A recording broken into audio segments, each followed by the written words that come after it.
านสรรพสิ่งมิ่งมงคลการสมเด็จโพธิญาณประทานลงมาของมวลหมู่เหล่าศรัทธาสมปรารถนา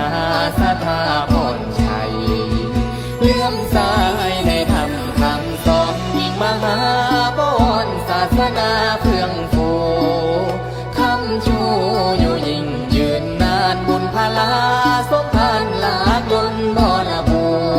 รณ์โนดน้อมพร้อมทำทั้งมวลบังเกิดอันควรสถิตเสถียรสถาพ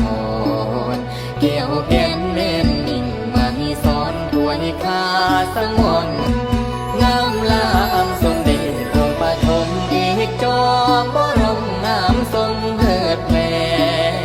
ดวงแก้วดวงธรรมสง่าสีบังเกิดจุติสถิตเพื่อนภูมิสถานสรรพสิ่งมิ่ง